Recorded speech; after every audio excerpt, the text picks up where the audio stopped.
దేవుని యొక్క వాక్యం సెలవిస్తుంది, ఎక్కడిద్దరు ముగ్గురు నా నామమున ఏకీభవించి ప్రార్థన చేస్తారో నేను వారి మధ్యలో ఉంటాను అని వాగ్దానం చేసిన దేవుడు నమ్మదగిన దేవుడు. హల్లెలూయా, హల్లెలూయా. మరి పరిస్థితులు అనుకూలంగా లేనప్పుడు కూడా దేవుడు ఎందుకు మన మీద ప్రేమ చూపించి జాలి చూపించి మనం చేసినటువంటి ప్రార్థనలను దేవుడు ఆలకించి మరి ఈ కోవిడ్ దేశంలో భయంకరమైన దినాల్లో మనం ఉంటుండగా దేవుడు మన మీద చూపించే ప్రేమ బట్టి మరి ఇలా స్తుతించడానికి దేవుడు తగిన అవకాశాన్ని ప్రభు మనకి ఇచ్చున్నాడు. దేవునికి స్తోత్రం. మరి బేస్మెంట్లు చాలా మూయబడ్డాయి, అయినప్పుడు కూడా దేవుని యొక్క ప్రణాళికను బట్టి దేవుని కృప చేత మరి వారానికి ఒక్కసారైనా మనము ప్రభువుని స్తుతించడానికి, ప్రభువుని కనపరచడానికి దేవుడు ఇచ్చిన అవకాశం బట్టి మనము ప్రభుకి ఎన్నో కృతజ్ఞత ఆస్తులు మనం చెల్లించబద్దులు ఉన్నాం. దేవునికి స్తోత్రం కలుగుగాక. హల్లెలూయా. ఎందుకంటే మరి అవకాశం లేక చాలా మంది కూడా చాలా నిరాశత చెందుతున్నారు. అయినప్పుడు కూడా దేవుడు మనకి ఇచ్చిన సమయాన్ని మనం సిద్ధం చేసుకోవాలి. చాలా మంది అనుకుంటున్నారు బేస్మెంట్లు మూసారు కదా, ఆరాధన ఇలా జరుగుతుంది అని చాలా మంది అనుకుంటారు. కానీ మరి ఎంతగా మనం తుఫాను వచ్చినా లేకపోతే ఏమొచ్చినా మరి ప్రార్థన మాత్రం ఆగదు. ఎందుకంటే ఇది దేవుని పని ఎప్పటికీ కూడా ఆగదు. మన పని ఆకుండా కానీ దేవుని పని ఇప్పుడు కూడా ఆగదు. ఈ పనిని జరిగించేవాడు ప్రభు అని యేసుక్రీస్తు వారు మాత్రమే. దేవునికి స్తోత్రం కలుగుగాక. హల్లెలూయా. మరి దూర ప్రాంతం నుండి దైవజనులు ఫిలిప్ గారు మరి వారు కూడా మన సంఘ విషయాలతో భారం కలిగి ఉన్నారు. ఆయన అక్కడ మనసంతా కూడా ఇక్కడే ఉంది. ఆయనకి లైవ్లో ఆయన చూస్తున్నాను అనుకుంటున్నాను, వింటాను అనుకుంటున్నాను. మరి మనిషి అక్కడ మనసు మాత్రం ఆయనకి ఇక్కడే ఉంది. అందుచేత మరి ఆ భారభరితమైనటువంటి పరిచర్య ఇండియా దేశంలో వారికి ఇచ్చారు కనుక కొనసాగి ప్రార్థన చేద్దాం. అలాగే ఇక్కడ మనము సంఘం విషయంలో ఒక బాధ్యత కలిగి, ఒక సమర్పణ కలిగి మనం ఉందాం. ఎందుకంటే దేవుడు వారికి 4 కుమార్తెలు ఇచ్చాడు, చక్కని నలుగురు ఇచ్చాడు. మరి దేవుడు వారి ద్వారా మరి పరిచర్యను దేవుడు ఆశ్రమించినట్లుగా రాబోయే దినాల్లో ఈ పరిచర్య ఇంకా బహుబలంగా దేవుడు వాడుకున్నట్లుగా మనమందరం కూడా ప్రార్థన చేయబోతున్నాం. కొద్ది నిమిషాలు దేవుని యొక్క వాక్యం విందాం. ఎంతమంది వాక్యం వరకు ఆశతో ఎదురు చూస్తున్నారో 2 చేతుల పైకి ఒకసారి దేవునికి స్తోత్రం చెల్లించండి. నేను వాక్యం కొరకు ఆశతో వచ్చాను ఈ స్థలానికి అన్నవారు 2 చేతుల పైకి ఎత్తాను. ఒకసారి అలేలు చెప్పగలరు. 2 చేతుల పైకి ఎత్తాను. హల్లెలూయా. 2 చేతుల పైకి ఎత్తాను. ఎందుకంటే ఒక చెప్పాను ఒకసారి, ఒక కుడి చేతిలో ఆశీర్వాదం ఉంటుంది, ఎడమ చేతిలో దీవెన ఉంటుంది. ఒకటి కావాలనుకుంటే ఒక చేయి ఎత్తండి, 2 కావాలనుకుంటే 2 చేతుల పైకి ఎత్తండి. హల్లెలూయా, హల్లెలూయా. కనుక ఆశల ప్రాణాన్ని దేవుడు తృప్తిపరిచేవాడు. కనుక కొద్ది నిమిషాలు దేవుని యొక్క వాక్యం విందాం. పరిశుద్ధ గ్రంథముల నుండి నేటి మన వాక్య జామృతమై మత్తయి సువార్త 7వ అధ్యాయము 11వ వచనాన్ని చదువుకుందాం.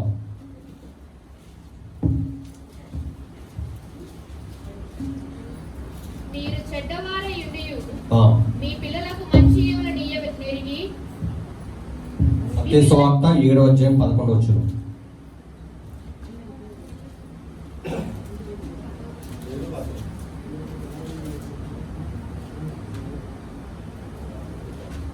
మీరు చెడ్డవారయుండియు మీ పిల్లలకు మంచి ఈవులనియ్యనెరిగి ఉండగా పరలోకమందున్న మీ తండ్రి తన్ను అడుగు వారికి అంతకంటే ఎంతో నిశ్చయముగా మంచి ఈవులనిచ్చును. 10-11 వచ్చాను చూడండి. మత్తయి సువార్త 7వ అధ్యాయంలోనే 10-11 కలిపి ఉంటాయి. నేను మత్తయి సువార్త మత్తయినా 7వ అధ్యాయము 10-11 చూడు. చేపను అడిగిన ఎడలా ఉందన్నమాట. మత్తయి సువార్త 7వ అధ్యాయము 10-11 కలిపి ఉంటాయి. ఒక సంవత్సరం చూస్తున్నారా మొత్తం ఇరవై చూస్తున్నారా? చదవండి. చేపను అడిగిన ఎడల పామునిచ్చున, మీరు చెడ్డవారయుండియు మీ పిల్లలకు మంచి ఈవులు నీయ నెరిగి ఉండగా పరలోకమందున్న మీ తండ్రి తన్ను అడుగు వారికి అంతకంటే ఎంతో నిత్యముగా మంచి ఈవులను ఇచ్చెను. దేవునికి స్తోత్ర. చదవబడిన వాక్యాన్ని ప్రభు మన వెనుకలో దీవించి ఆశీర్వించును గాక. ఈ రోజున అంశం ఏంటంటే, నీకు కలిగిన వాటిని దేవుడికి ఇవ్వు, లేని వాటిని దేవుడు నీకు ఇస్తాడు. అలపోతారండి, అర్థమైందా? ఏమిటి? నీకు కలిగిన వాటిని దేవునికి ఇవ్వు, లేని వాటిని దేవుడు నీకు ఇస్తాడు. ఒకరి చేతిలో ఒకరు పట్టుకోండి ఒకసారి. మరేమా రూపాయికి వెళ్ళి కుర్చీలు కలవండి. ఒకరి చేతిలో ఒక పట్టుకోండి. వినాయ్,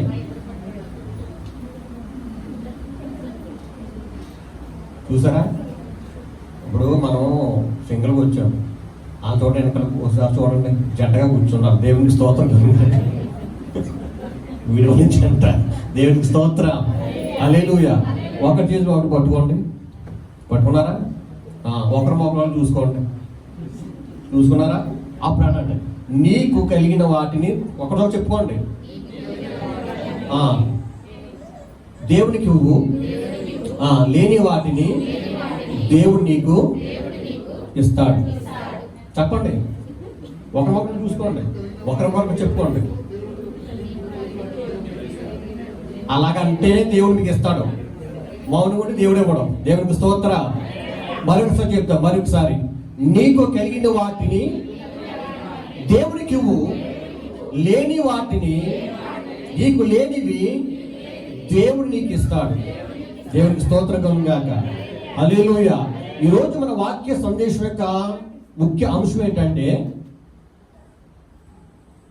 నీకు కలిగిన వాటిని దేవుడికి మనం ఇవ్వాలి, నీకు లేనివి దేవుడు సమృద్ధిగా మనకి అనుగ్రహించునుగాక.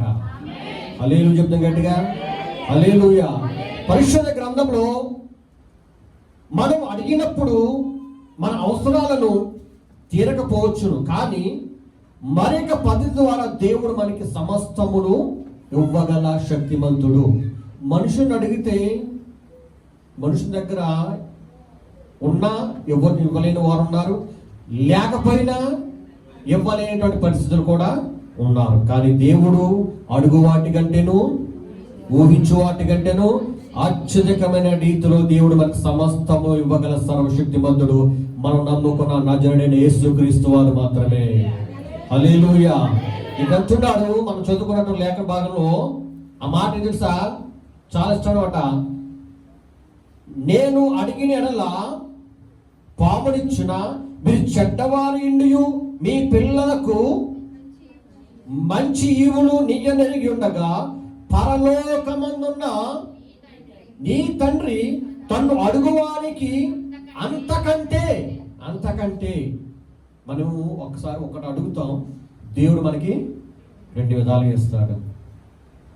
మనం ఒకటే అడుగుతాం, ప్రభువా మాకు పిల్లలు లేరు, పిల్లలు దయచి ఒక బిడ్డను దయచి అంటే దేవుడు వరుసటి వద్దన్న కూడా దేవుడు ఇచ్చేస్తూ ఉంటాడు. దేవుడి యొక్క కృప ఎలా ఉంటుందో తెలుసా? దేవుడి యొక్క ఆశీర్వాదం ఎలా ఉంటుందో తెలుసా? భూమి కంటే ఆకాశం ఎంత ఉన్నతము ఉన్నదో ఆయన కృప అంత అధికంగా ఉన్నదని 103వ కీర్తన మరి 11వ వచనంలో తెలియజేస్తున్నమాట. అంటే దేవుని కృప ఎంత మహోన్నతంగా ఉంటుందో మనం ఒకసారి ఆలోచన చేయాలి. మనం ఒకటి అడిగితే దేవుడు రెండు విధాలుగా ఇస్తాడు. ఈరోజు అంశం తెలుసా? ఉదయకాలం నేను లేచి వాక్య భాగాన్ని చదువుకుంటుంటాను. ప్రతిరోజు చేసే పని ఏంటంటే, మరి 4:30కి సుమిత్ర లేచిపోద్ది. తర్వాత నేను 4:05కి లేచి స్నానం చేసి ప్రతిరోజు కూడా సామెతల గ్రంథం చదువుకుంటాను. ఉదయకాలంలో సామెతల గ్రంథం చదివితే దేవుడు మనకి తగిన జ్ఞానాన్ని ఇస్తాడు. అనుభవమైనటువంటి మాటలు సామెతల గ్రంథంలో వ్రాయబడి ఉన్నాయి. మీరు చదవండి. ఒకవేళ చదవకపోతే ఉదయం లేచిన వెంటనే సామెతలు మీరు ప్రారంభించండి. దానిలో నుండి గూఢమైనటువంటి అర్థాలను ప్రభు మనకు అనుగ్రహిస్తాడు. దేవుడికి స్తోత్రం. మనకు జ్ఞానం లేని వారికి దేవుడు జ్ఞానాన్ని ఇస్తాడు. సామెతలు, ప్రసంగి, పరమగీతములు 3 కూడా జ్ఞాని సొలొమోను వ్రాస్తాడు. సామెతలు దేని గురించి రాశాడంటే జ్ఞానం కోసం రాస్తాడు. తర్వాత ఏముంది? ప్రసంగి ఉంది. ప్రసంగి వ్యర్థం సమస్తము వ్యర్థం రాస్తుంది. 3వది ఏంటి? పరమగీతాలు. పరమగీతాలు అది ఒక లవ్ స్టోరీ అనమాట. అంటే ప్రభు అయిన యేసుక్రీస్తు వారు వరుడు, వధువు సంఘం. షోలమితి తన ప్రియుడైన యేసుక్రీస్తు వారికి ఒక లెటరు వ్రాసింది. దాని సాదృశ్యంగానే పరమగీతంలో వ్రాయబడింది. అందుకే షోలమితి అంటుంది తెలుసా, నా ప్రియుడు ధవలవర్ణుడు, రత్నవర్ణుడు, 10,000లో, అంటే నా ప్రియుడు 10,000లో కూడా నేను వారిని గుర్తించగలను అని షోలమితి తన ప్రియుడి కొరకు ఒక చక్కని ప్రేమ లేఖ వ్రాసినట్లుగా ఈ పరమగీతం జ్ఞాపకం చేసుకుంటున్నాం. దేవునికి స్తోత్రం కలుగును గాక.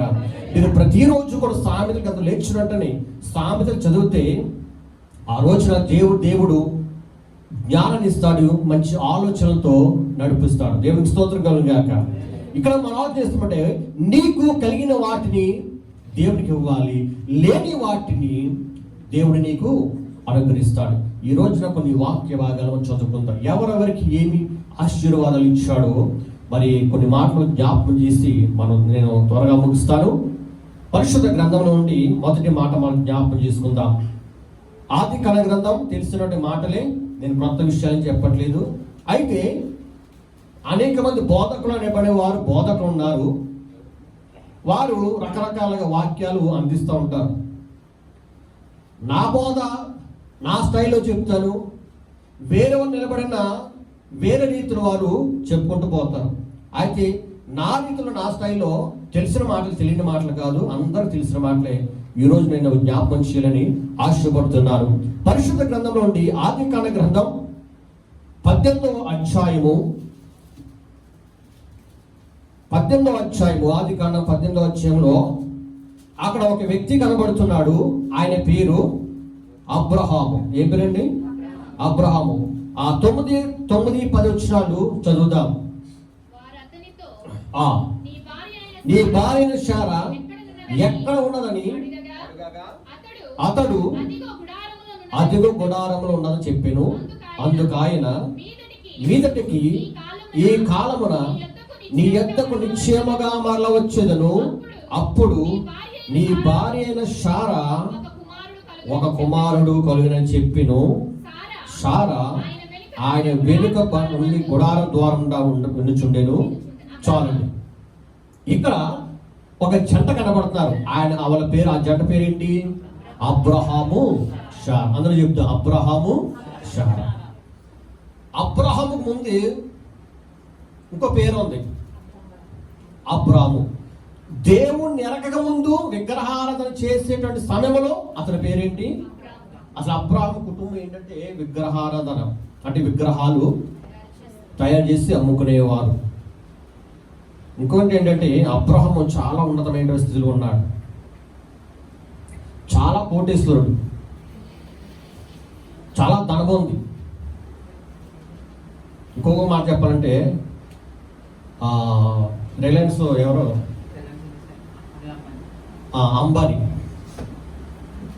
అంబానీ కంటే 10 రెట్లు ఆస్తి గలవాడు అబ్రహాం. అంత కోటీశ్వరుడు. అయితే యేసు ప్రభువు నమ్ముకున్న దేవునికి వచ్చిన తర్వాత అతనికి దేవుడు ఒక మంచి పేరు పెట్టాడు. ఏంటి తెలుసా? అబ్రహాము. దేవుని ఎరక ముందు ఏ పేరు? అబ్రహాము. దేవుని ఎరిగిన తర్వాత అబ్రహాము. అబ్రాము అనగా నా తండ్రి అని అర్థం. అబ్రాము అనగా అర్థం ఏంటి? నా తండ్రి. అబ్రహాము అనగా అర్థం ఏంటి తెలుసా? అనేక జనములకు తండ్రి. అయితే దేవుడికి వచ్చిన తర్వాత దేవుడు ఒకే ఒక మాట అన్నాడు, తెలుసా? నీ స్వజను విడిచిపెట్టి, నీ బంధువులు విడిచిపెట్టి, నీ కుటుంబాన్ని విడిచిపెట్టి, నీ ఆస్తిని విడిచిపెట్టి నేను నీకు చూపించు దేశమునకు వెళ్ళుము అన్నాడు. ఎక్కడికి వెళ్ళమన్నాడో దేవుడు ప్రదేశం చెప్పలేదు, స్థలం కూడా చెప్పలేదు. వెళ్ళమన్నాడు అంతే. అతను వెళుతూ ప్రయాణం చేస్తున్నాడు. వెళ్ళిన చోటల్లో ఆశీర్వాదింపబడినటువంటి అబ్రహాము దేవుని కొరకు ఒక బలిపీఠము కట్టడం ప్రారంభించాడు. ఎక్కడ ఆశీర్వాదం ఉంటే అక్కడ బలిపీఠం కట్టడం ప్రారంభించాడు. ఆ విధంగా దేవుడు అబ్రహాముని ఆశీర్వదించాడు. అందుకే అన్నాడు, నీవు అనేక జనములకు తండ్రి అవుదువుగా కానీ దేవుడు నామకరణం చేస్తాడు. దేవుడికి స్తోత్రం చెల్లించండి. హల్లెలూయా. అయితే వివాహమైంది, అబ్రహాముకి వివాహమైంది. వివాహం తర్వాత అబ్రహాముకి పిల్లలు లేరు. అప్పటికే అబ్రహాముకి 100 సంవత్సరాలు వచ్చినాయి, శారమ్మకు 90 సంవత్సరాలు. ఈ వయసులో పిల్లలు పుట్టాలంటే అసాధ్యం. అయినా కూడా దేవుడు అబ్రహాము శారాన్ని దేవుడు దర్శించాడు. ఒకరోజు 18వ వచనంలో 18వ అధ్యాయం మనం చదువుకుంటే ఒకసారి మొదటి వచనం చదువుదాం. మరియు మమ్మల్ని దగ్గర ఉన్న సింధూర అబ్రహాము ఎండల గుడారపు ద్వారం ముందు కూర్చుని ఉండగా యెహోవా అతనికి కనబడిన. చాలండి. ఎండవేళ మధ్యాహ్నం, మిట్ట మధ్యాహ్నం ఎడారి.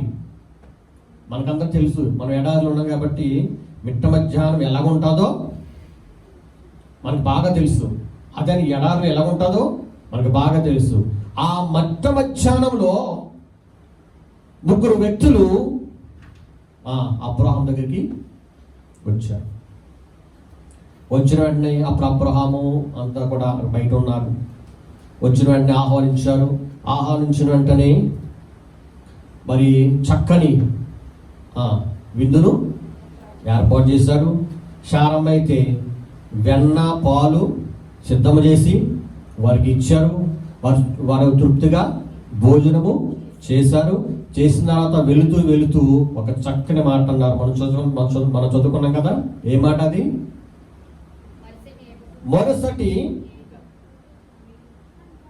చదవమ్మా, 10వ మీదటికి ఈ కాలమున నేను మరలా వస్తాను. ఎప్పుడు? మళ్ళీ ఒకసారి మరొక సంవత్సరం మళ్ళీ నేను వస్తాను. నేను వచ్చే లోపు అప్పుడు నీ భార్యని శారా. చాలండి. అప్పుడు శారాకి ఎన్ని సంవత్సరాలు చెప్పండి? 90 సంవత్సరాలు. అబ్రహాంకి ఎన్ని సంవత్సరాలు? 100 సంవత్సరాలు. అబ్రహాం 100 సంవత్సరాలు, శారాకి 90 సంవత్సరాల పిల్లలు ఇక్కడ పుడతారంటే అది అసాధ్యం.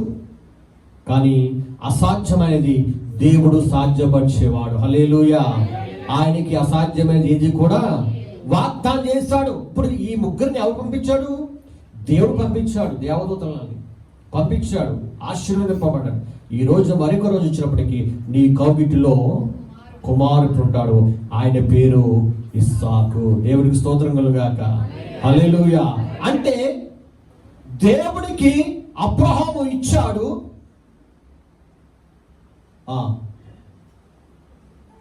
కుమారుడు ఇచ్చాడు, ఆశీర్వదించబడ్డాడు.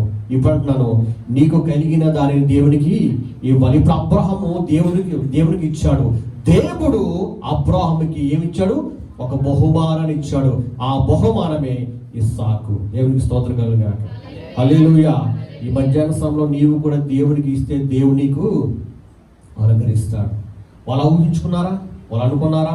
అయ్యో నాకు పిల్లలు పుడతారు అని అనుకున్నారు? అనుకోలేదు. వారు ఎప్పుడు ఏనాడు అనుకోలేదు. ఇంకా అలా ఉన్నారు.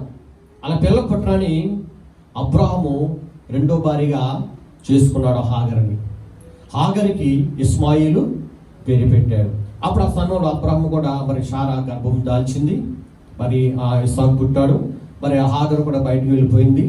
తర్వాత వెళ్ళిపోయిన తర్వాత దేవుడు ఆ హాగరు దర్శించాడు. మరి ఒక కుమారుని ఇచ్చాడు, ఇష్మాయేలు.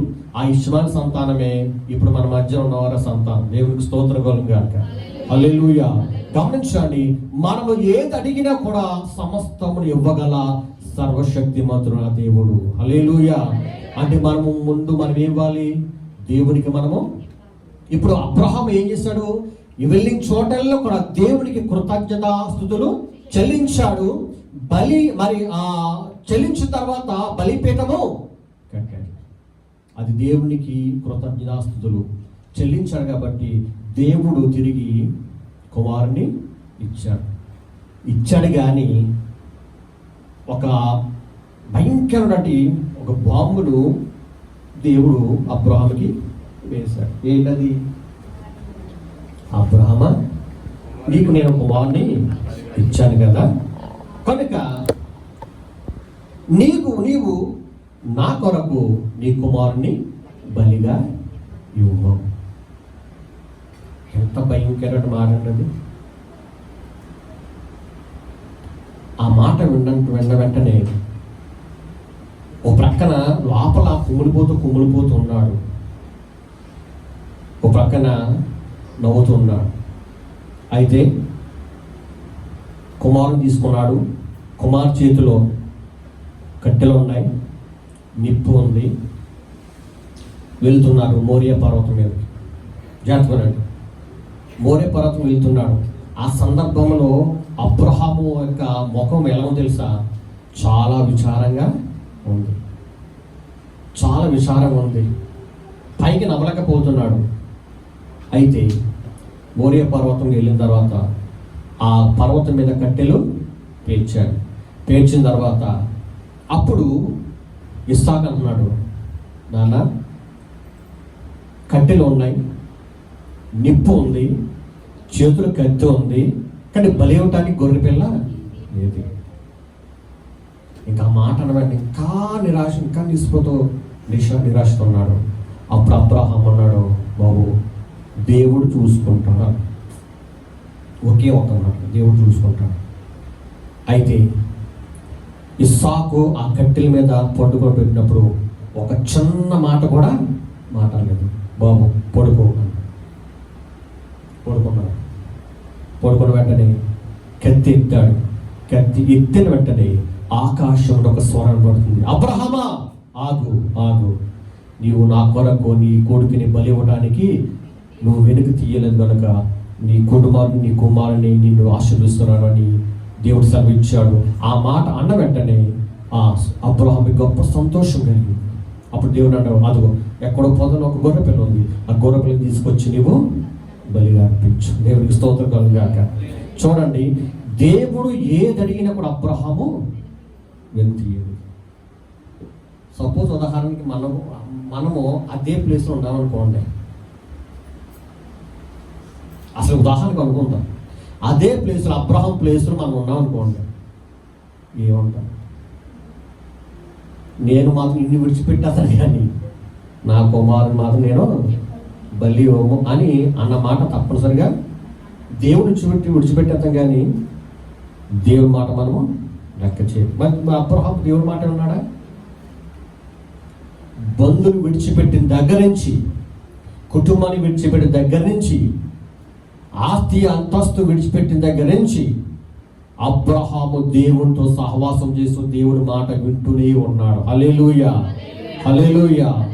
ఎంతైతే విడిచిపెట్టాడో అంతకంటే ఆస్తిని దేవుడు అబ్రహాముకి ఇచ్చాడు, కుటుంబాన్ని ఆశ్రయించాడు, తన జీవితంలో ఉన్నతమైన స్థితిలో దేవుడు తీసుకొచ్చాడు. హల్లెలూయా. కారణం తెలుసా? అబ్రహామును దేవుడు ఆశ్రయించాడు. అబ్రహాము దేవునికి ఇచ్చాడు, లేనివి దేవుడు అబ్రహాముకి ఇచ్చాడు. ఎవరిని ఇచ్చాడు? కుమారుని ఇచ్చాడు. ఆ కుమారుని పేరేంటి? ఇస్సాకు. దేవునికి స్తోత్రం. ఈ రోజున నీవు నేను మనమందరం కూడా దేవునికి ఇస్తే లేనివి దేవుడు నీకు ఇస్తాడు. మనం దేవునికి తప్పనిసరిగా మనము కృతజ్ఞతాస్తుతులు చెల్లించే వారముగా ఉండాలి. ఏదో వాడుక చొప్పున వచ్చాం, వేడుక చొప్పున వెళ్ళిపోయాం అనేటువంటిది కాదు. వాక్యము అనేటువంటి పదము చాలా అమూల్యమైనది. చాలా మంది వస్తారు, ఏదో నామకార్థంగా వచ్చి ఏదో 4 మాటలు చెప్పేసి లేకపోతే 4 మాటలు వినేసి వెళ్ళిపోతారు. మళ్ళీ వచ్చినప్పటికీ అమ్మ ఈరోజు ఏ వాక్యం అందించారంటే తెలియదండి, వచ్చాము కూర్చున్నాము వెళ్ళిపోయాము. ఆ బ్యాచ్ ఏ బ్యాచ్ తెలుసా? ఏ బ్యాచ్? నామకార్థ బ్యాచ్. వాక్యం చేత పట్టుకుని వెళ్ళి ఈరోజు ఏ వాక్యం చెప్పారో ఆ వాక్యం వాళ్ళ ఇంటికి వెళ్ళిన తర్వాత నెమరు వేసుకునే వారు వాళ్ళ విశ్వాసమునకు సాదృశ్యం. వాక్యాన్ని విడిచిపెట్టేసి నామకార్థం వచ్చేవారు అంటారు, నామకార్థ క్రైస్తవులు అంటారు. దేవునికి స్తోత్ర. నామకార్థ క్రైస్తవులు ఎవరు దయచేసి ఉండొద్దు. బైబిల్ అంటే అసమస్యత కాదు. బైబిల్ ఉన్న మాటలు అసమస్య కాదు. 40 మంది భక్తులు బైబిల్ రాయటానికి 600 సంవత్సరాలు పట్టింది. ఎన్ని సంవత్సరాలు చెప్పండి? మనం చక్క బైబిల్కి వెళ్ళిపోతాం, మూల పెట్టేస్తాం, మళ్ళీ ఆ శుక్రం వచ్చినప్పుడు వాళ్ళు శుభ్రం దులుపుతాం, మళ్ళీ వచ్చేస్తాం. 40 మంది భక్తులు బైబిల్ రాయడానికి ఎన్ని సంవత్సరాలు తెలుసా? 600 సంవత్సరాలు పట్టింది. అటువంటి పరిశుద్ధ గ్రంథంలో బైబిల్ని మాటలను మనం ఎంత జాగ్రత్త మనం కాపాడుకోవాలో అది మీకే విడిచిపెట్టేస్తాను. మీరే నిర్ణయించుకోవాలి. అంటే అంత బలమైనటువంటి మాటలు, దేవుని మాటలు, శక్తివంతమైన మాటలు దేవుడు మన కొరకు రాయించాడు. దేవునికి స్తోత్రం, హల్లెలూయా. ఇప్పుడు అబ్రహాముకు దేవుడు ఒక బహుమానం ఇచ్చాడు. ఆ బహుమానం పేరు ఇస్సాకు. దేవుడు అబ్రహాముకి ఇచ్చాడు, అబ్రహాము కూడా దేవునికి ఇచ్చాడు. అబ్రహాము కుమారుని కూడా బలి ఇవ్వటానికి వెనుకంచ వేయలేదు. అదొక బహుమానం. దేవుడు ఎన్ని బహుమానం ఇచ్చాడు అబ్రహాముకి. అందుకే దేవుడు ఒక చక్కని నామకరణం చేశాడు తెలుసా? ఇక నీ పేరు అబ్రహాము కాదు, అబ్రహాము. అబ్రహాం అనగా అనేక జనములకు తండ్రి వగుదు అని దేవుడు ఆశీర్వాదం పెట్టి ఆశీర్వాదం ఇచ్చాడు. దేవుడికి స్తోత్రం కలుగాక. ఈ రోజున దేవుడికి నీవిస్తే దేవుడు నీకు లేని వాటిని, అడుగు వాటి కంటేను, ఊహించు వాటి కంటేను అత్యధికమైన రీతిలో దేవుడు ఆశీర్వించడానికి నా దేవుడు సిద్ధంగా ఉన్నాడు. నమ్మలో దేవుడు స్తోత్రించండి, హల్లెలూయా.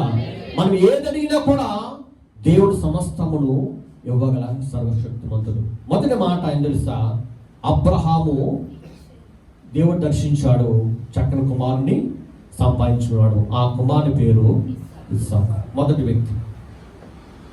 రెండో వ్యక్తి మనం జ్ఞాపకం చేసుకుందాం. పరిశుద్ధ గ్రంథంలో నుండి మొదటి రాజుల గ్రంథం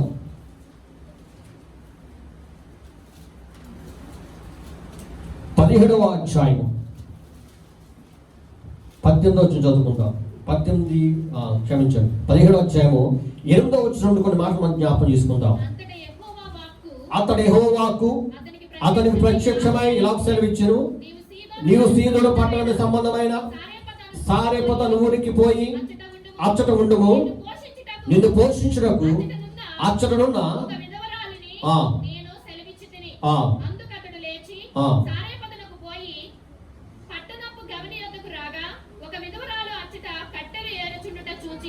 ఆమెను పిలిచి త్రాగుటకే పాత్రతో కొంచెం నీళ్లు నాకు తీసుకుని రమ్మని వేడుకొనెను. ఆమె నీళ్లు తేబోచుండగా అతడు ఆమెను మరలా పిలిచి నాకు ఒక రొట్టె ముక్కను నీ చేతిలో తీసుకుని రమ్మని చెప్పాను. అందుకామె, నీ దేవుడైన యెహోవా జీవము తోడు తొట్టిలో పట్టెడు పిండియు గుడ్డలో కొంచెం నూనెయు నా యొద్దనున్నవే గాని అప్పు ఒకటైనా లేదు. మేము చావక ముందు నేను ఇంటికి పోయి వాటిని నాకును నా బిడ్డకును సిద్ధము చేసుకొనవలనని కొన్ని పుల్లలు ఏరుటకే వచ్చి తినలేను.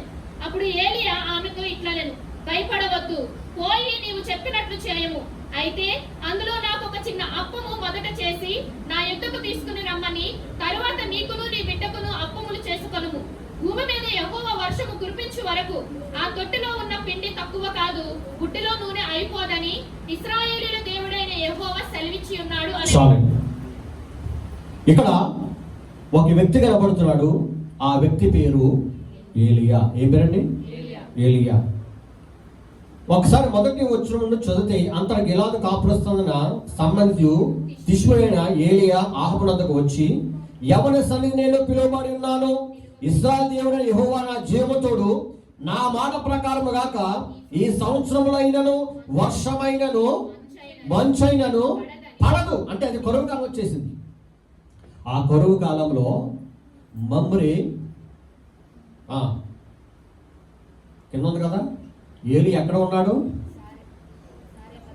కాదు, ఇంకా ముందు ఏలి ఎక్కడ కూర్చున్నాడు?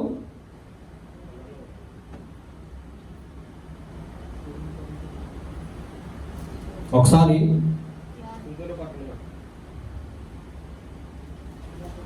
ఆ కరువు కాలంలో 6వ వచనం, 4వ వచనం క్షమించండి, 3వ వచనం చదవండి. నీవు ఇచ్చట నుండి తూర్పు వైపుకు పోయి యొర్దానున కెరూతు వాగి దగ్గర నువ్వు తాగిండు. ఇప్పుడు ఆ కరువు కాలంలో ఏలి ఎక్కడ కూర్చున్నాడు? యార్దాను దగ్గర కెరూతు వాగు దగ్గర కూర్చున్నాడు. అదే కాలం అది. వర్షం లేదు, మంచు లేదు. అయితే దేవుడు కాకుల ద్వారా ఏలియాని పోషించాడని అదే మన కింద రాయబడింది. ఏలి ఆకలిని ఎవరు తీర్చారు? కాకుల ద్వారా దేవుడు కాకులు పంపించి ఆహారాన్ని పంపించి ఏలి యొక్క ఆకలిని తీర్చాడు. అయితే దేవుడు అన్నాడు, ఏలియా నీవు బయలుదేరి, చదువుకున్నా కదా, నీవు బయలుదేరి సారేపతి, నీవు బయలుదేరి సారేపతి వద్దకు పోయి నీవు పట్టణపు గమని యొద్దకు రాగా ఒక విధవరాలు ఉంది. చాలండి, నువ్వు సారేపతి వెళ్ళిపో, అక్కడ ఒక ఆమె కనబడుతుంది, నువ్వు అక్కడికి వెళ్ళు అంటే అప్పుడు ఆమె ఏం చేస్తుంది? సారేపతి విధవరాలు ఏం చేస్తుంది? కట్టెలు ఏరుకుంటుంది. కట్టెలు ఏరుకున్న తర్వాత అప్పుడు ఏలియా దగ్గరికి వెళ్ళి ఏలియా ఆ స్త్రీ దగ్గరికి వెళ్ళి, అమ్మ నాకు కొంచెం ఆకలిగా ఉంది, నాకు ఒక రొట్టెను ఇమ్మనండి. అప్పుడు ఆ విధవరాలు ఏముంది? నాకు నా కుమారుని తప్ప నాకు వేరే రొట్టె నాకు లేదు, ఎగస్ట్రా లేదు అన్నప్పుడు ఏలియా సారేపతి విధవరాల దగ్గరికి ఇంటికి వెళ్ళింది. ఇద్దరు కలిసి వెళ్ళారు. వెళ్ళిన తర్వాత జరిగినటువంటి అద్భుతం ఏంటంటే, ఒక్కసారి ఆ మాట 16వ వచనం చదవండి, 15వ వచనం చదవండి. ఇశ్రాయేలు దేవుడు యెహోవా సెలవిచ్చినాడు, అంతటా ఆమె వెళ్ళి ఏలి చెప్పిన మాట చొప్పున చేయగా అతడును ఆమె ఇంటి వారును ఎప్పుడైతే ఏలియాకు ఆ విధవరాలు ఆహారం పెట్టిందో అప్పటి నుంచి ఆ కుటుంబం ఆశీర్వదింపబడింది. దేవునికి స్తోత్రం కలుగుగాక. హల్లెలూయా. అంటే ఏలియా ఎక్కడికి అడుగు పెట్టాడు? ఏ స్త్రీ ఇంటికి వెళ్ళాడు? సారేపతి ఆమె విధవరాలు. అంటే ఆమెకి ఏమి లేదు, తినటానికి సరైన ఆహారం లేదు. ఆహారం లేని చోటకి ఏలియా వెళ్ళాడు. ఎవరు పంపించారు? దేవుడే పంపించాడు. ఎవరిని? ఏలియాని. ఎక్కడికి? సారేపతి విధవరాలు ఇంటికి. అప్పుడు సారేపతి విధవరాలు ఏం చేస్తుంది? కట్టెలు ఏరుకుంటుంది. ఆ కట్టెలు ఏరుకున్న సమయంలో నాకు కొంచెం ఆకలి వేస్తుంది, నాకు రొట్టె వండి పెట్టమ్మా అని. అప్పుడు అన్నది, నాకు ఏమీ లేదు, నూనె లేదు, సరే పిండి కూడా ఎక్కువ లేదు అన్నాడు. అప్పుడు ఏలియా సారేపతి విధవరాలు ఇంటికి వచ్చాడు, ప్రార్థన చేస్తున్నట్టు ఆ కుటుంబం దీవించాడు, ఆశీర్వదించాడు. వెంటనే వారి కుటుంబం కాకుండా ఇంకా ఎంతమంది వస్తే అంతమంది సరిపడే ఆహారాన్ని దేవుడు ఆ స్త్రీకి ఇచ్చాడు. దేవునికి స్తోత్రం కలుగుగాక. హల్లెలూయా. ఇప్పుడు ఆ విధవరాలు ఏం చేసింది? లేని వాటిని పెట్టింది. దేవుడు సమృద్ధిగా ఆ కుటుంబానికి ఆహారం ఇచ్చాడు. దేవునికి స్తోత్రం. అంటే నీ కలిగి ఉన్న దానిలో దేవునికి ఏం చేయాలి? ఇవ్వాలి. ఇప్పుడు ఆ స్త్రీ ఏం చేసింది? ఇచ్చింది. లేనిది ఆశీర్వాదము పొందుకుంది. ఎవరు? సారేపతి విధవరాలు. దేవునికి స్తోత్రం కలుగుగాక. హల్లెలూయా. అంటే అది ఎంత ఆశీర్వదింపబడినటువంటి కుటుంబమో మనం ఒక్కసారి ఆలోచన చేసుకోవాలి. అలా చేసిన తర్వాత ఇంకొక చేదు అనుభవం ఎదురయ్యింది. మెలగనాలి. నా మాటలు అర్థమవుతున్నాయా? అర్థమవుతున్నాను చేయలేక. ఎందుకంటే మీరు అలా కూర్చున్నారంటే నాకు చాలా డౌట్ అవుతుంది. నా మాటలు అర్థమవుతున్నాయా? మొదటి మాట ఏంటి? అబ్రహాం. అంటే అబ్రహాము దేవుడు మాట విన్నాడు, ఆశీర్వదింపబడ్డాడు, కుమారుడు సంపాదించుకున్నాడు. రెండవది, సారేపతి విధవరాలు ఏలియాను మరి ఆ ఇంటికి పిలిపించుకున్నది. ఏలియా అడుగు పెట్టిన వెంటనే కుటుంబము ఆశ్రయించబడ్డది, తగినంత ఆహారాన్ని సంపాదించుకున్నది. ఇంకొక చేదున అనుభవాన్ని ఉంది. ఏం తెలుసా? కుమారుడు చనిపోయాడు. కుమారుడు ఇచ్చాడు దేవుడు. నాకు బిడ్డలేని కుమారుడు ఇచ్చాడు. ఇచ్చిన వెంటనే కొన్ని రోజుల తర్వాత కుమారుడు చనిపోయాడు. చనిపోయిన తర్వాత ఏలియా వెళ్ళి ఆ కుమారుణ్ణి బ్రతికించాడు. దేవునికి స్తోత్రం కలుగాక. ఆ మాట మీరు ఇంటికి చదువుకోండి. ఆ మాట 23వ వచనంలో కనబడుతుంది. ఏలియా ఆ చిన్నవాడిని తీసుకుని గదిలోండి దిగి ఇంట ప్రవేశించి వారి తల్లికి అప్పించి, ఇదిగో నీ కుమారుడు, వాడు బ్రతికొన్నాడని చెప్పగా, దేవునికి స్తోత్రం. అంటే కుమారుడు, చనిపోయిన కుమారుడు కూడా ఏలియా చేశాడు, బ్రతికించాడు. అది గొప్ప అద్భుత కార్యం. దేవునికి స్తోత్రం కలుగాక. ఇప్పుడు ఆమె నీకు కలిగిన వాటిని దేవునికి ఇచ్చింది. ఎవరో సారెపతి విధవరాలు లేని వాటిని పొందుకున్నది. ఏంటది? ఆశీర్వాదం, తర్వాత భోజనం, సరిపోయినంత ఆహారాన్ని. మూడవది చనిపోయిన కుమారుడు తిరిగి బ్రతికాడు. హల్లెలూయా, హల్లెలూయా. అంటే దానికి అర్థం తెలుసా? నీవు దేవునికి ఇస్తే దేవుడు నీకు ఆశీర్వాదం వెంబడి ఆశీర్వాదం దేవునికి ఇస్తాడు. హల్లెలూయా. దేవునికి స్తోత్రం గట్టిగా హల్లెలూయా. ఈ మధ్యాహ్న సమయంలో మీకు జ్ఞాపం చేస్తున్నాను, నాకు ఏమీ లేదు అని ఇవ్వనుకోవచ్చు. ప్రభు దగ్గర పాదాల దగ్గర ప్రార్థన చేయి. నాకేమీ లేదు, నేను ఇవ్వలేను అని అనుకోవచ్చు. ప్రార్థన చేయి. దేవుడు లేని వాటిని కూడా దేవుడు నీకు ఇస్తాడు. హల్లెలూయా. దేవునికి స్తోత్రం గట్టిగా హల్లెలూయా. మొదటి వ్యక్తి ఎవరు? అబ్రహాము. దేవునికి బలిపీఠం కట్టి బలి అర్పించాడు. అబ్రహాముకి కుమారుని ఇచ్చాడు. రెండో మాట, సారెపతి విధవరాలు, ఆహారం లేదు, ఏమీ లేదు. దైవజుడైన ఏలియా గృహంలోకి అడుగు పెట్టిన వెంటనే ఆ కుటుంబం అంతా కూడా ఆశ్రయించబడ్డది. రెండవది, చనిపోయిన కుమారుని మరి ఏలియా ద్వారా బ్రతికింపబడ్డాడు. ఆ కుటుంబము ఆశీర్వదింపబడిన కుటుంబము. దేవునికి స్తోత్రం కలుగాక. హల్లెలూయా. ఈ మధ్యాహ్న సమయంలో నీవు నేను కూడా అటువంటి ఆశీర్వాదింపబడాలి. దేవునికి మనం ఇవ్వాలండి. దేవునికి ఇస్తే మనం ఎంతో దీవించబడతాం. దేవునికి ఇవ్వకపోతే దరిద్రం వెంటాడుతూనే ఉంటుంది. అవునే కదా? దేవునికి ఇవ్వకపోతే దరిద్రం వెంటాడుతుంది. ఎంత దరిద్రం వెంటాడుతుందంటే అంత దరిద్రం వెంటాడుతుంది. మనకే ఏ పని అవ్వదు. మనం అనుకుంటాం, మనం వెళ్ళిపోతాం, ఆ పని అయిపోద్ది. నీకు అవ్వదు. కారణం తెలుసా? నీవు దేవుని దగ్గర ఏ వాగ్దానం చేస్తావు, వాగ్దానము ఆ వాగ్దానం నువ్వేం చేసావు? తప్పవు. అంచేత నువ్వు మర్చిపోవచ్చు, కానీ దేవుడు మర్చిపోవడం. ఆ వాగ్దానము నెరవేరే వరకు నీకు ఏ పని కూడా అవ్వదు. నీవు వాగ్దానం నెరవేర్చిన తర్వాత వెళితే నీ పని గంటలో అవ్వాల్సిన పని 5 నిమిషాలు అయిపోతుంది. కారణం తెలుసా? నువ్వు దేవుని దగ్గర ఏ వాగ్దానం చేస్తావో ఆ వాగ్దానం తీసుకుని మనం వెళ్తే, వాగ్దానం చేసిన దేవుడు నమ్మదగిన వాడు, దేవుడు అత్యధిక రీతిలో ఆశీర్వించే దేవుడు. దేవునికి స్తోత్రం కలుగాక. హల్లెలూయా. మొదటి వ్యక్తి ఎవరు? అబ్రహాము కుమారుడు సంపాదించుకున్నాడు. రెండో వ్యక్తి ఎవరు? సారెపతి విధవరాలు. ఆమె ఆశీర్వాదింపబడ్డది, దీవించబడ్డది. ఎవరు వెళితే? ఏలియా. ఎవరు? దేవుని చేత అభిషేకించబడిన ఎవరు? దైవజనుడు, ప్రవక్త? చెప్పండి. జెరూసలేం. ఏలియా దైవజనుడు, ప్రవక్త? ఎందుకంటే ఏలియా ఏ మాట అంటే 3.5 సంవత్సరాలు వర్షం కురవకూడదు అన్నారు. కోటం మానేసి 3.5 సంవత్సరాలు కరువు వచ్చేది. 3 సంవత్సరాలు కరువు వచ్చేది. అంటే దేవుడు ఏ మాట అంటే ఆ మాట. అంటే ప్రవక్త అని ప్రవచించేవారిని ఏమో తెలుసా? ప్రవచించేవారిని ఏమంటా తెలుసా? ప్రవక్త. ఏ ప్రవచనాలు? దొంగ ప్రవచనాలు కాదు. ఈరోజు దొంగ ప్రవచనాలు ఎక్కువైపోయింది.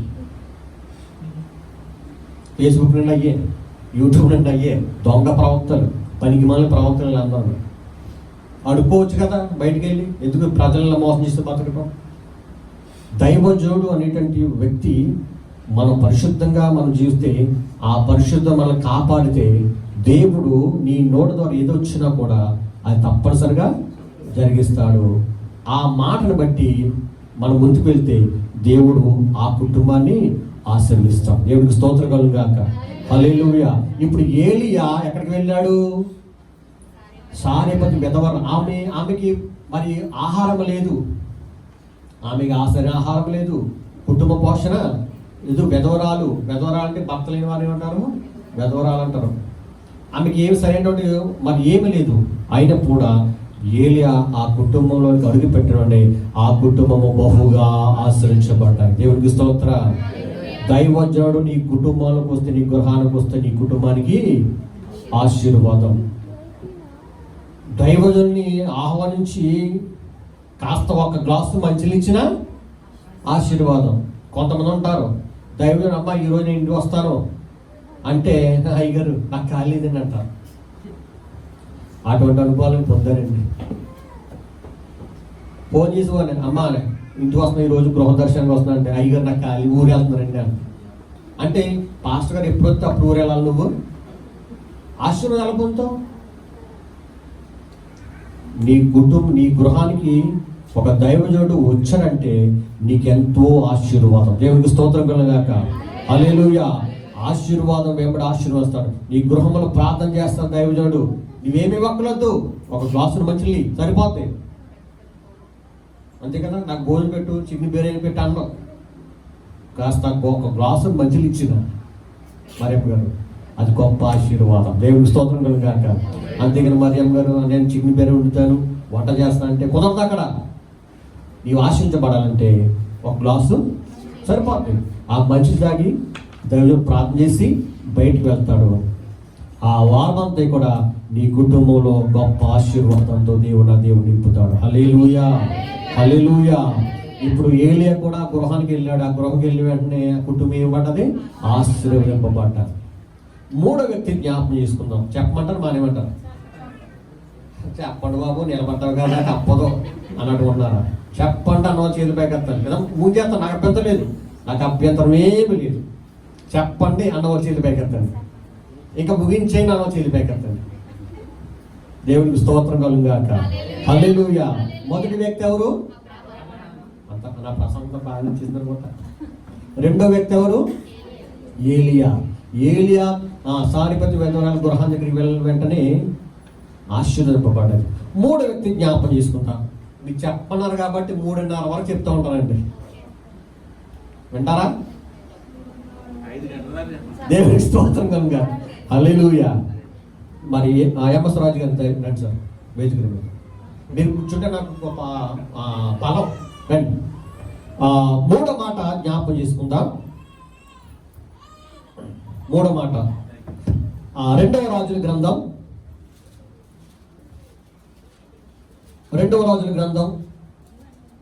మన దొరికిందా? 4వ అధ్యాయము మొదటి వచనం చదువుకుందాం. అంతట ప్రవక్తల శిష్యుల్లో ఒకని భార్య, ఈ దాసుడైన నా పెనిమిటి చనిపోయిను, అతడు యెహోవా యందు భయభక్తులుగా ఉండేనని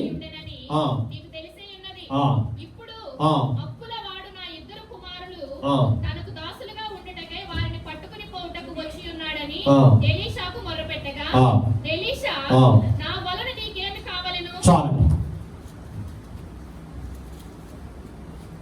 ఇప్పుడు ఇంకో వ్యక్తి కనబడుతున్నారు. ప్రవక్త శిష్యులలో ఒకని భార్య, ప్రవక్తల శిష్యులు ఒకని భార్య అంటే ఆమె యొక్క భర్త చనిపోయాడు. ఇప్పుడు ఆ కుటుంబంలో అప్పుల భారము ఎక్కువైపోయింది. ఏ భారం ఎక్కువైపోయింది? చెప్పండి, ఏ భారం ఎక్కువైంది? అప్పుల భారం ఎక్కువైపోయింది. ఇప్పుడు అప్పులు తెచ్చడానికి వాళ్ళ దగ్గర ఏమి. అప్పుడు ఆ స్త్రీ వెళ్ళి, అయ్యా దైవజనుడు, నా పెనిమిటి చనిపోయాడు, అప్పులు ఎక్కువైపోయినాయి, నా 2 కుమారులని తీసుకెళ్ళిపోవడానికి అప్పుల వారు వచ్చారు, నీవే నాకు సహాయం చేయాలి అని ఎలీషా దగ్గర మొరపెట్టుకుంది. అప్పుడు ఎలీషా అన్నాడు ఒక చక్కని మాట. ఏమన్నాడు? అని ప్రశ్నార్థకం ఉందా? అందరూ బైబిల్లో ఉందా? అక్కడేముంది? ప్రశ్నార్థకం. నా వలన నీకేమి కావలేను. తమాషా గారు, మీ దగ్గర ప్రశ్నార్థకం ఉందండి మీ బైబిల్లో? లేదంట. నా వలన ఎలీషా ఏమన్నాడు? నా వలన నీకేమి కావలేదు. నా వలన నీకేమి కావాలి. ఎవరన్నారన్నమాట? ఎలీషా. ఎవరితోటి? శిష్యులు, ప్రవక్త శిష్యుల భార్యతో అన్నమాట. ఏం తెలుసా? నా వలన నీకు ఏమి కావాలి. చదవండి. నీ ఇంటిలో ఏమి ఉన్నదో, నీ ఇంటిలో ఏముందో అది నాకు తెలియచెప్పు. అది. ఇప్పుడు మొదలు పెట్టుకుంది ఎక్కడికి? ఎవరి దగ్గర? ఎలీషా దగ్గర. ఇప్పుడు ఎలీషా ఎవరు చెప్పండి? ఏలియా తర్వాత ఎలీషా. ఇప్పుడు ఎలీషా ముందు ఏలియా లేకపోతే ఎలీషా లేదు. ఏలియా దుప్పటి ఎలీషా మీద పడిన వెంటనే ఏలియాకున్నటువంటి శక్తి ఎలీషా మీదకి వచ్చింది. పరిశుద్ధాత్మ శక్తి. అప్పుడు ఒక సామాన్యమైన వ్యక్తి, పరిచారకుడు ఎలీషా. ఎవరికి? ఏలియాకి పరిచయం చేసేవాడు. అలా చేస్తూ ఆయన వెళ్ళిపోతూ వెళ్ళిపోతూ ఆ దుప్పటి ఎలీషా మీదకి పడవేశాడు. ఆ ఎలీషా మీదకి పడిన వెంటనే దుప్పటి దేవుని శక్తి చేత అభిషేకించబడ్డాడు. అభిషేకించబడిన తర్వాత అప్పుడు ఆ విధవరాలు వచ్చి అంటుంది, అయ్యా నా కుమారులు తీసుకెళ్ళిపోవడానికి ఇప్పుడు వాళ్ళు వచ్చారు, నన్ను ఏమి చేయాలి? నా దగ్గర ఏమి లేదు. అప్పుడు నా వలన ఏం కావాలంటే అప్పుడు అంటున్నాడు, నీ ఇంటిలో ఏమి ఉన్నదో నాకు తెలియచెప్పు. అయ్యా నా ఇంటిలో కొండలు తప్ప, నూనె కొండలు తప్ప ఏమి కూడా లేదు. ఈ అద్భుతం ఏంటంటే ఆ మాట చదువుకుంటూ పోతే ఒకసారి చదవండి మాట. అందుకు ఆమె, నీ దాసులు నాను, నా ఇంటిలో నూనె కుండ ఒకటి ఉన్నది, అది తప్ప మరేమీ లేదని. అతడు నీవు బయటకు పోయి నీ ఇరుగు పొరుగు వారందరి యొద్ద దొరకగలిగిన వట్టి పాత్రలన్నిటినీ ఎరుగు పుచ్చుకొనుము. అప్పుడు నీవు నీ ఇంటిలోనికి వచ్చి నీవును నీ కుమారులను లోపల నుండి తలుపులు మూసి ఆ పాత్రలన్నిటిలో నూనె పోసి నిండినవి ఒక తట్టున ఉంచుమని ఆమెతో సెలవీయగా, ఆమె అతని యొద్ద నుండి పోయి తానును కుమారును లోపల నుండి తలుపు మూసి కుమారులు తెచ్చిన పాత్రలో నూనె పోసెను. పాత్రలన్నీ నిండిన తరువాత ఇంకా పాత్రలు తెమ్మని ఆమె తన కుమారులతో చెప్పగా, చాలండి. ఇక్కడ అద్భుతం ఏం తెలుసా? ఇప్పుడు ఎలీషా రాకముందు నూనె కొండలు ఖాళీగా ఉన్నాయి. ఎలీషా మాట చెప్పిన వెంటనే, ఆ ఒక్క మాట ఆజ్ఞ ఇచ్చిన వెంటనే లోపల కొండలన్నీ కూడా ఏమైపోయినాయి? నూనెతో నిండిపోయినాయి. దేవునికి స్తోత్రం కలుగుగాక. హల్లెలూయా. అది ఎవరి శక్తి? దేవుని శక్తి. అప్పుడు ఎలీషా అన్నాడు, అమ్మ ఈ నూనె అమ్మి నీ అప్పులన్నీ తీర్చేసుకో. దేవునికి స్తోత్రం కలుగుగాక. హల్లెలూయా. ఏమ్మ అంత సంతోషంగా మాట చెప్తున్నాను, ఏం చెప్పరండి? అంటే మీకు అటువంటి కార్యం వద్దా? అప్పులన్నీ కూడా దేవుడు మీ జీవితంలో తీర్చునుగాక. సారెపతి విధవరాలులో చేసిన అద్భుతాలు మీ జీవితంలో దేవుడు చేయునుగాక. హల్లెలూయా. మీ అప్పుల భారాలన్నీ కూడా నా దేవుడు తీర్చునుగాక. విశ్వాసంతో ఉన్నవారు గట్టిగా హల్లెలూయా చెప్పండి. హల్లెలూయా. నమ్మకం ఉన్నారు గట్టిగా హల్లెలూయా చెప్పండి. అపనమ్మకం పెట్టుకోవద్దు. నువ్వు అపనమ్మకం పెట్టుకున్నావు అంటే కార్యాలు నీ పట్ల జరగవు. నమ్ముట నీ వలనైతే నమ్మువానికి సమస్తములు సాధ్యపరిచేవాడు నా దేవుడు మాత్రమే. హల్లెలూయా. ఇప్పుడు ఎలీషా ప్రవక్త శిష్యుల భార్య విషయంలో దేవుడు అద్భుతం చేశాడు. అప్పుల భారాన్ని తీర్చేశాడు. దేవుడు అద్భుతాన్ని చేసేశాడు. దేవుడికి స్తోత్రం కలుగుగాక. హల్లెలూయా. ఇక్కడ మనం ఆలోచన చేసినప్పుడు దేవుడు అనేక విషయంలో అద్భుతాలు చేసేటువంటి సర్వశక్తిమంతుడు. అయితే ఏడో చూస్తే ఆమె దేవుడైన అతని యొద్దకు వచ్చి సంగతి చెప్పగా, నీవు పోయి నూనె అమ్మి నీ అప్పులు తీర్చి మిగిలిన దానితో నీవు నీ పిల్లను బ్రతుకులని చెప్పాను. తర్వాత 2వ ఒక దినమున శూన్యము పట్టకపోగా గొర్రెలైన స్త్రీ భోజనము రమ్మని అతను బలవంతం చేసింది కనుక వచ్చినప్పుడెల్లా ఆ ఆమె ఇంట భోజనము చేయించు వచ్చెను. ఆ కాగా ఆ ఆమె తన పెనిమిటి ఆ. మన యొద్దకు వచ్చుచూ పోవచ్చు ఉన్నవాడు భక్తిగల దైవజనుడని నేను ఎరుగుదును. ఆ. కావున మనము అతనికి గోడ మీద ఒక చిన్న గది కట్టించి ఆ. అందులో అతని కొరకు మంచము, బల్ల, పీట, దీప స్తంభము ఉంచుదుము. చాలండి. ఇక్కడ ఇద్దరు స్త్రీలు కనబడుతున్నారు. ఒకటి గొనురైన స్త్రీ, మరొక వ్యక్తి భర్తను పోగొట్టుకున్న స్త్రీ. ఇప్పుడు భర్తను పోగొట్టుకున్న స్త్రీ అప్పుల భారాన్ని దేవుడు తీర్చేశాడు. ఇప్పుడు గొనురాలని స్త్రీ ఎలీషా కొరకు ఏం చేసింది? ఒక గదిని సిద్ధము చేసి. ఎవరి కోసం అది? ఎవరి కోసం? దైవుని కోసం. దేవుని కొరకు ఒక గదిని సిద్ధపరిస్తే అది ఎంతో ఆశీర్వాదం. హిందువులు చూడండి, హిందువులు ప్రత్యేకంగా ఒక గదిని ఏర్పాటు చేసుకుంటారు. పూజ గది. ఏ గదండి? పూజ గది. మరి మన గది ఉందా ప్రార్థన చేసుకోవడానికి? ఇక్కడ కాదు, ఇండియా దేశం. ఇండియాలో ఏ గృహంలో అయినా ప్రార్థన గది ఉందా? ఇది ఉందా? మీకు ఉందమ్మా? లేదు. ఎందుకని? అన్నిటికి అవకాశం ఇస్తాం, అన్నిటికి స్థానం ఇస్తాం. టీవీకి ఒక ప్రత్యేక స్థానాన్ని ఇస్తాం, కబోర్డ్లకి ఒక ప్రత్యేక స్థానం ఇస్తాం, బట్టలు పెట్టుకోవడానికి ఒక ప్రత్యేక స్థానం ఇస్తాం. కానీ ప్రార్థన చేసుకోవడానికి మాత్రం గది ఉండదు. ఇప్పుడు గనురాలి స్త్రీ ఎవరికి సిద్ధపరిచింది? ఎవరి కోసం? ఒక దైవజనుడి కోసం ఒక గది సిద్ధపరిచింది. ఆ గదిలో ఆ ఎలీషా వెళ్ళిన వెంటనే ఆ కుటుంబము ఆశీర్వదింపబడింది. దేవునికి స్తోత్రం కలుగును గాక. హల్లెలూయా. అంటే దైవజనుడి యొక్క పాదాలు సుందరమైనవి. దైవజనుడి పాదాలు నీటిలో అడుగు పెడితే నీ కుటుంబము ఏమవుతుంది? ఆశీర్వదింపబడుతుంది. దేవునికి స్తోత్రం. ఆమెకి అన్నీ ఉన్నాయి, సమస్తం ఉన్నాయి, ధనవంతురాలు, డబ్బు ఉంది. కానీ దైవజనుడు ప్రేమించే విషయంలో ఆమె ఒక గనురాలుగా దేవుడు చేస్తాడు. హల్లెలూయా. మొదటి వ్యక్తి ఎవరు? అబ్రహాము.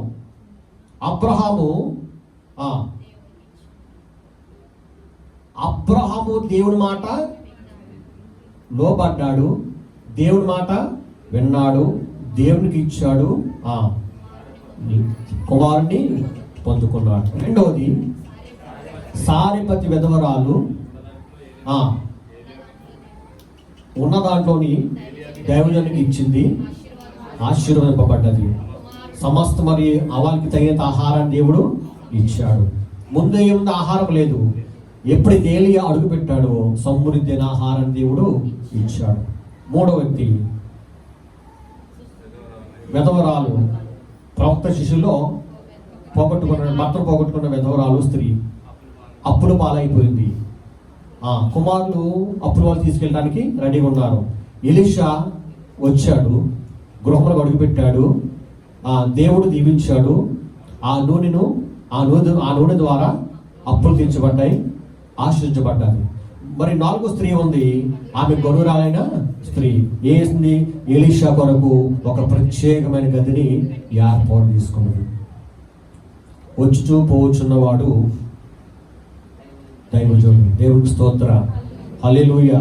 దైవం కాకుండా కనీసం దేవుని కొరకు మరొక గదిని సిద్ధపాటు చేసుకుంటున్నామా? దేవుని ఆహ్వానించడానికి ఆలోచన చేయండి. ఇంత విధంగా దేవుడు మనం ఆశీర్వదిస్తుంటే మనం ఇంకా కూడా దూరం అయిపోతూ అన్ని విషయాలు కూడా మనం దూరం ఉంటున్నామంటే నీకు ఆశీర్వాదం వద్దా? నీకు దేవుని వద్దా? ప్రార్థనకు వస్తున్నావు, మంచిదే. మరి దేవునికి ఇచ్చే ఆశీర్వాదాలు నువ్వు పొందకపోతే అది ఎలాగా? అందుకే మనకి ఎప్పుడు కూడా కష్టాలు, మనకి ఎప్పుడు కన్నీరు, ఎప్పుడు మన వెంట దరిద్రం ఎదురవుతూ ఉంటుంది. ఏ రేవుకి వెళ్ళినా ముళ్ళ పరిగె ఎదురవుతుంది. కారణం తెలుసా? నువ్వు దేవుని విషయంలో నువ్వు అశ్రద్ధ చేస్తున్నావు. దేవునికి ఇవ్వాల్సింది ఇవ్వకపోతే దేవుడు నిన్ను ఎలాగ ఆశీర్వదిస్తాడు? దేవుడు నిన్ను ఎలాగ ప్రేమిస్తాడు? ఎలీషా అనగా దేవుడు, ఆయన రక్షకుడు. ఎలీషా అనగా ఏంటంటే దేవుడు ఆయనకు రక్షకుడు అనేటువంటి మాట అర్థం. ముగ్గురు స్త్రీలు మనం చూస్తాం, ముగ్గురు వ్యక్తులు చూస్తాం. మొదటి వ్యక్తి అబ్రహాము, రెండో వ్యక్తి సారెపతి విధవరాలు, మూడో స్త్రీ ప్రవక్త మొత్తం శిష్యులు చనిపోయినటువంటి స్త్రీ. మరొక మాట చెప్పి ముగిస్తాను. మరొక మాట సొలొమోను రాసినటువంటి సామెతలు 3వ అధ్యాయము 9వ వచనం. నీ రాబడి అంతటిలో ప్రథమ ఫలమును నీ ఆస్తిలో భాగమును ఇచ్చి యెహోవాను కనపరచుము. ఈ మాట అందరూ చెప్పండి. ఈ మాట అందరూ చదవాలి. నీ రాబడి అంతటిలో అందరూ కలిసి చెప్పండి. ప్రథమ ఫలమును నీ ఆస్తిలో భాగమును ఇచ్చి యెహోవాను కనపరచుము. ఈ మాట రాదు.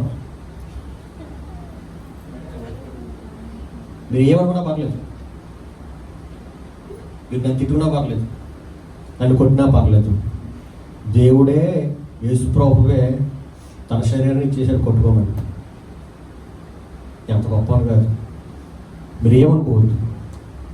ఈ మాట చెప్పడానికి మొహమాటం. ఎందుకు మొహమాటం అంటే మనం ఏమట్లేదు, అందుకే మనకు రోడ్డంట మాట రావట్లేదు. అందరూ చెప్పండి మాట. నీ రాబడి అంతట్లో ప్రథమ ఫలమును నీ ఆస్తిలో భాగం ఇచ్చి యెహోవాను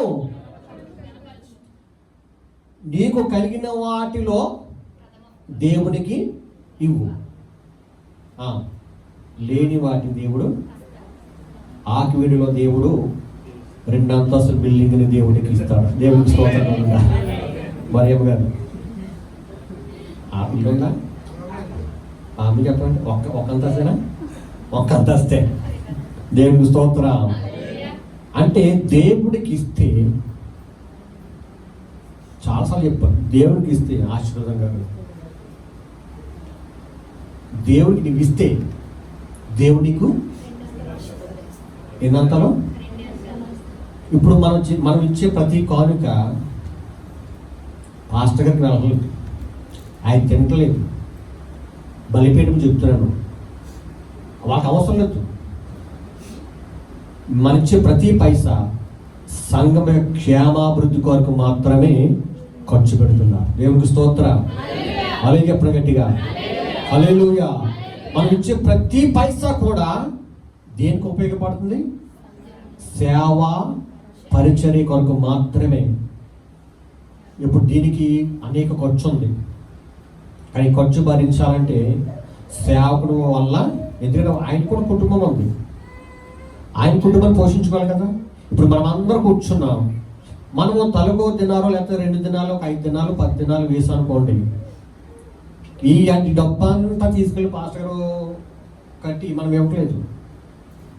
ఆయన ఒకటే అన్నారు, మీ ఇచ్చిన పైసా నాకు వద్దు, దేవుని పరిచర్య నిమిత్తమే దీన్ని వాడుతున్నానని చెప్పాడు. ఎందుకంటే బేస్మెంటు ఎంత ఖర్చు అవుతుందో, భోజనాలకి ఎంత ఖర్చు అవుతుందో మనకు బాగా తెలుసుండి కూడా మనము దేవునికి ఇవ్వకపోతే అది మనకి ఎంత నష్టమో ఒక్కసారి మనం ఆలోచించుకోవాలి. దేవుని భాగాన్ని మనం దేవునికి, అంటే దేవుడికి 10వ వంతు దేవుడు ఇమ్మన్నాడు. నీ రాబడేంతట్లో ప్రథమ, అంటే మనం ఒక 100 దినాలు సంపాదిస్తే దాంట్లో 10 దినాలు దేవునికి ఇవ్వాలి. చీరపరచుకోవడం కదా. మనం దేవునికి ఇస్తే మనకి ఎంతో ఆశీర్వాదం. దేవునికి స్తోత్రం కలుగుగాక. హల్లెలూయా, హల్లెలూయా. ఉదాహరణకి బలిపీఠం చెప్తున్నాను, అబద్ధం ఆడను, మిమ్మల్ని ఈ మాట చెప్పి మోసం చేయను, అబద్ధ మాటలతో నేను మిమ్మల్ని మెప్పించే వ్యక్తిని కాదు. మా కుటుంబ భారము చూస్తే మేము 84లో పశ్చిమ గోదావరి జిల్లా నుండి తూర్పు గోదావరి జిల్లాకు మేము పరిచర్య కోసం మమ్మల్ని ఆహ్వానించారు ఒక సంస్థ వారు. అప్పుడు చాలా చిన్నవాడిని. అప్పుడు నేను, మా తమ్ముడు, అప్పుడు మా చెల్లి పుట్టలేదు. మా చెల్లి 86లో పుట్టింది. అప్పుడు చాలా చిన్నపిల్లలు. ఆ గ్రామంలో వచ్చినప్పటికీ ఆ సంఘం వారు 7, 8, 9 మాత్రమే. అప్పుడు డబ్బులు తెలుసా, 10 పైసలు 20 పైసలు. అది బాగా గుర్తు, 10 పైసలు 20 పైసలు మాత్రమే. ఇంకా పావలాలు అయ్యి రూపాయలు అంత కాదు, రూపాయలు అంటే ఎక్కువ. ఆ సమయంలో కష్టకాలం. ఒక కుటుంబాన్ని పోషించుకోవాలంటే చాలా కష్టం. ఒక పూట తిని ఒక పూట తినలేదు. ఒక గృహం ఇచ్చారు గవర్నమెంట్ వాళ్ళు గృహాలు కట్టారు. పెంకుటిల్లు, బంగాళ పెంకుటిల్లు పెట్టి గృహాలు కట్టారు గవర్నమెంట్ వాళ్ళు. దాంట్లో ఉండేవారు. ఆ వర్షం వస్తే భయంకరమైనటువంటి ఆ వర్షం నీళ్ళన్నీ కూడా గృహం నుండి పోయి తెల్లవారులు అలాగా మెలుగుండి మా అమ్మగారు మెలుగు మా మీద వర్షం నీళ్ళు పడకుండా అలాగా గిన్నెలు పెట్టి చేసేవారు. అలా కష్టకాలం ఉన్నప్పుడు పరిచయ దేవుడు ఆశీర్వించాడు. అప్పుడు తాటేకు ఉన్నటువంటి చర్చ్ అనమాట. తర్వాత అది దేవుడు ఆశ్రయించాడు, జనాంగం పెరిగింది. ఆ చర్చ్ తీసి సిమెంట్తో రేకు షట్టు, అంటే పైన రేకు మొత్తం సిమెంట్తో కట్టారు. దేవుడు అంచెలంచెలుగా దేవుడు ఆశ్రయించాడు. మాకు ఉండడానికి గృహం లేదు. అప్పుడు అద్దె గృహాలు ఉండేవారు. ఏ గృహంలో ఉన్నా 2 సంవత్సరాలు 3 సంవత్సరాలు ఉండేవాళ్ళు. అక్కడి నుంచి మరి ఖాళీ చేసి వేరే గృహానికి వెళ్ళి అలాగా 7 ఇల్లులు మేము తిరిగాం. అప్పుడు మాకు గృహాలు లేవు, ఉండడానికి సొంత గృహం లేదు. అయితే దేవుడు మహాకృప పడి దేవుడు ఆ సేవను ఆశ్రయించబడిన తర్వాత మా కుటుంబాన్ని దేవుడు ఆశ్రయించాడు, సంఘాన్ని కూడా దేవుడు ఆశ్రయించాడు. మేము ఆశ్రయించబడ్డ కారణం ఒకటే కారణం. నేను చెప్తున్నాను, బలిపీఠం చెప్తున్నాను. ఇది బలిపీఠం, అగ్ని చేత కాల్చబడుతున్న బలిపీఠం కాబట్టి చెప్తున్నాను. ఈ రోజున మేము మా కుటుంబం దీవించబడదంటే ఒకే కారణం ఏం తెలుసా? అప్పుడు నాకు వివాహం అవ్వలేదు. ఏ సేవకుడు వచ్చినా అప్పుడు చిన్న తాట ఒక స్థలం చిన్న స్థలం కొనుక్కొని ఆ స్థలము గుంజలు వేసి గుంజలు కదా వేసి తాటగిల్లు చిన్నగా అన్నమాట, దడిల్లు, ఆ విధంగా మట్టి అలాగా మరి వస్తూ ఉన్నాం. కొంతకాలం తర్వాత దేవుడు ఆశ్రయించాడు. మేము ఆశ్రయించబడ్డ కారణం ఒకటే కారణం ఏం తెలుసా? మా ఇంటికి ఎవరొకరు దైవజనుడు వస్తూ ఉండేవారు.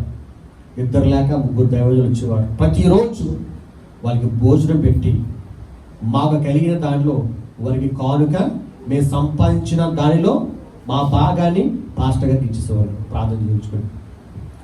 అలాగే ఎప్పుడైతే ఇవ్వటం ప్రారంభించామో దేవుడు మమ్మల్ని అంచెలంచెలుగా దీవించడం ప్రారంభించాడు. హల్లెలూయా.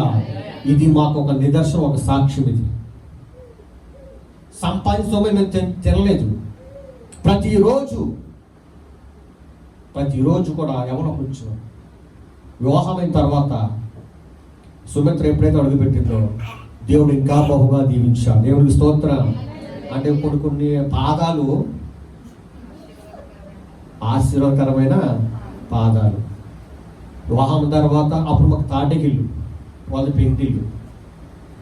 వివాహం తర్వాత దేవుడు మరి కుటుంబాన్ని ఆశ్రయించాడు, సేవను ఇంకా వృద్ధిపరిచాడు, ఇంకా బహుగా ఆశ్రయించాడు. ఇంకా చర్చ సరిపోవట్లని మళ్ళీ ₹1,00,00,000 పెట్టి ఒక మంచి మందిరాన్ని కట్టడానికి దేవుడు కృప చూపించాడు. దేవుడికి స్తోత్రం. ఎప్పుడైతే మేము దేవునికి ఇవ్వడం ప్రారంభించామో దేవుడు మాకు ఇవ్వడం ప్రారంభించాడు. దేవునికి స్తోత్రం కలుగాక. చర్చి విప్పినప్పుడు ఎవరు కూడా 1 పైసా ఇవ్వలేదు. మేము 3 లక్షలు, మా డబ్బుతో 3 లక్షలు పెట్టి ప్రారంభించాం.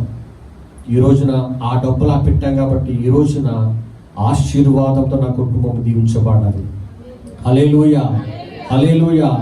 ఇదివరకైతే ఈ చేతిలో చిల్లిగా ఉండేది కాదు, కానీ ఈ రోజున 10 మందికి ఎట్టేటువంటి కుటుంబంగా మా కుటుంబ దేవుడు మార్చాడు. హల్లెలూయా చెప్పండి గట్టిగా. కారణం తెలుసా? మేము దేవునికి మా స్వార్థం ఏం చూసుకోలేదు, మా స్వార్థంతో పని చేయలేదు. ఉన్నా లేకపోయినా మేము దేవునికి ఇచ్చేవాళ్ళం, దేవునికి సమృద్ధికి ఇచ్చేవాళ్ళం. దైవజనుడు వస్తే దైవజనుడికి భోజనం పెట్టి మేము ప్రార్థన చేసి ఒట్టిగా పంపించేవారు కాదు, వారికి కానుకిచ్చి పంపించేవాళ్ళం. వాటి ద్వారా ఎప్పటికీ మేము ఆ కార్యాన్ని మేము చేస్తామో, మేము దేవునికి ఇచ్చామో, దేవుడు అందరికంటే ఉన్నతమైన స్థితిలోనికి ఈ రోజు మా కుటుంబాన్ని ఆశ్రయించి ప్రారంభించాడు. హల్లెలూయా, హల్లెలూయా. ఏనాడు కూడా కారు ఎక్కడం మాకు తెలియదు. సైకిల్ మీద మా ప్రయాణం సైకిల్ మీదే, బొల్లి మీదే నడక. ఈ రోజున మరి కార్లు ఇచ్చాడు, మంచి బిల్డింగ్లు ఇచ్చాడు, మరి దేవుడు గొప్ప ఆశీర్వాదం నింపాడు. ఈ రోజున మరి రాజుల్లో ఒక మందిరాన్ని, ఒక గృహాన్ని కట్టడానికి దేవుడు కృప చూపించాడు. హల్లెలూయా. ఎందుకు చెప్తాను సార్? నా స్వార్థంతో లేకపోతే గొప్పతనంతో కాదు. ఈ మాట చెప్తాను, మనం దేవుడికి ఇస్తే దేవుడు మనకి ఇస్తాడు. హల్లెలూయా చెప్పండి గట్టిగా.